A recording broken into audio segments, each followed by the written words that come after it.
Hello everyone. आज हम बात करेंगे भारत सरकार द्वारा लाए गए 3 कृषि कानूनों की और जानेंगे कि किसान इनका विरोध क्यों कर रहे हैं। भारत में किसान अपनी फसल 3 तरह से बेचता है। पहला लोकल मार्केट में, दूसरा एपीएमसी या मंडी में ट्रेडर्स के पास और तीसरा एपीएमसी में ही एफसीआई यानी भारत सरकार को। लोकल मार्केट को हम बोल सकते हैं अनरेगुलेटेड या फ्री मार्केट। यहाँ पर सरकार का प्राइसेस पर कोई डायरेक्ट कंट्रोल नहीं है। सेकंड है एपीएमसी यानी एग्रीकल्चर प्रोड्यूस मार्केट कमेटी।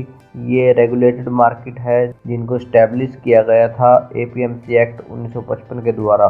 सरकार जो एमएसपी देती है वो यहाँ पर अप्लाई होता है और यहाँ पर मार्केट कमेटी लाइसेंस जारी करती है ट्रेडर्स को।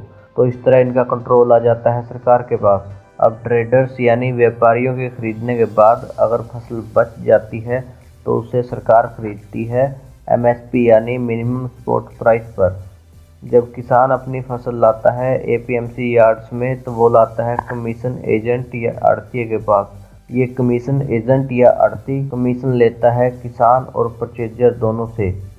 अब ऐसा नहीं है कि सिस्टम में कोई कमी नहीं थी। बहुत बार देखा गया कि एपीएमसीज में कार्टेल बन गए, माफिया स्टार्ट हो गया। आड़ती और ट्रेडर्स ने मिलकर बहुत कम प्राइसेस पे फार्मर से फसल खरीदी और बाद में उसे एमएसपी पे सरकार को बेच दिया। मिडिलमैन अमीर होते चले गए और किसान गरीब रह गया। लेकिन फ्री मार्केट मॉडल इसका कोई सोल्यूशन नहीं है। हमारे देश में वैसे भी सिर्फ 6% किसानों को ही एमएसपी मिल पाता है, बाकी 94% तो वैसे भी मार्केट में ही बेच रहे हैं। चलिए एक एग्जांपल लेते हैं। हरियाणा और पंजाब में सबसे ज़्यादा एपीएमसी बनी है और वहीं बिहार में फ्री मार्केट मॉडल सालों से लागू है। और आप सब जानते हैं कि बिहार के किसानों की हालात क्या है। यही नहीं, ये सेम मॉडल बहुत सारे विकसित देशों में ऑलरेडी फेल कर चुका है, जैसे कि फ्रांस और अमेरिका में। वहाँ पर किसान सरकारी सब्सिडियों पर ही सर्वाइव कर रहे हैं। सरकार एक फेल हो चुके मॉडल को पूरे देश में लागू कर रही है। पहला एक्ट है the farmers produce trade and commerce act 2020। ये एक्ट अलाउ करता है किसानों को अपनी प्रोड्यूस किसी भी फ्री मार्केट में बेचने के लिए। लेकिन किसानों का आरोप है कि सरकार एमएसपी को बंद करना चाहती है इस एक्ट के जरिए। अब ऐसा नहीं है कि सरकार एकदम से एमएसपी हटा देगी। भारत सरकार और मोदी जी कह चुके हैं कि एमएसपी रहेगा, लेकिन होगा ये कि एमएसपी तो रहेगा और बढ़ेगा भी हर साल, पर सरकार खरीदेगी नहीं। आपको जानकर हैरानी होगी कि भारत सरकार हर साल 20 से ज़्यादा फसलों का एमएसपी जारी करती है, लेकिन खरीदी केवल 2 ही फसलें जाती हैं, राइस और व्हीट, वो भी केवल पंजाब, हरियाणा और देश के कुछ हिस्सों में।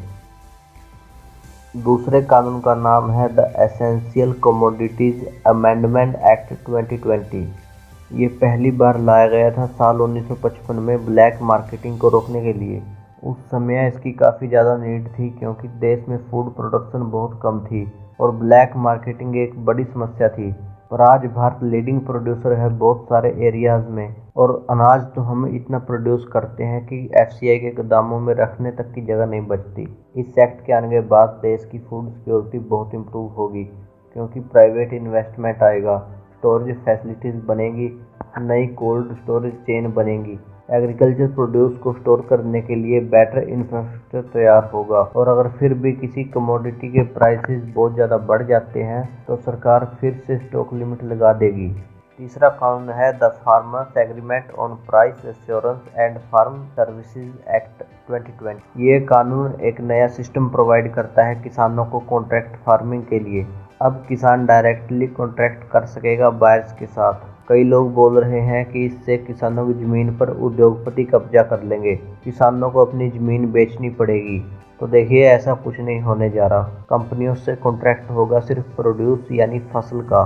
ज़मीन को किसी भी कॉन्ट्रैक्ट में गिरवी नहीं रखा जा सकता। इसका सबसे बड़ा फ़ायदा किसानों को ये होगा कि उन्हें फसल लगाते समय ही अपने फसल के प्राइस का पता होगा। इसको एक एग्जाम्पल से समझते हैं। जिस समय किसान गेहूं की बिजाई करता है उस समय गेहूं का प्राइस होता है 24 से 25 रुपए किलो, पर जब उसकी फसल तैयार होके आती है अप्रैल में, उसको प्राइस मिलता है 16 रुपए किलो। अब अगर फसल लगाते समय किसान ने 25 रुपए पर केजी प्राइस का कॉन्ट्रैक्ट कर लिया उसे फिर कोई चिंता नहीं होगी, चाहे बाद में मार्केट में प्राइस 20 रुपये हो या 15।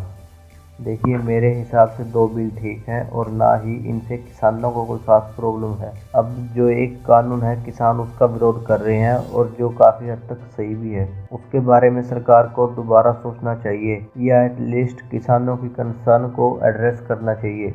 दूसरी गलती सरकार ने ये की कि पहले किसी भी फार्मर ऑर्गेनाइजेशन को कॉन्फिडेंस में नहीं लिया गया, और ऐसी क्या इमरजेंसी थी जो पैंडेमिक के मिडिल में अध्यादेश लाने पड़े। ना संसद में कोई ढंग से डिबेट हुई, और रही अपोजिशन की बात, तो कांग्रेस के तो खुद के मैनिफेस्टो में ये कानून लाने की बात लिखी थी, अब विपक्ष में है तो नाटक कर रहे हैं। तो आज के लिए इतना ही दोस्तों, अगली बार फिर मिलेंगे आपसे ऐसे ही किसी टॉपिक को लेकर। अगर वीडियो अच्छा लगा तो शेयर कीजिए और हमारे चैनल को सब्सक्राइब कीजिए। नमस्कार, जय हिंद।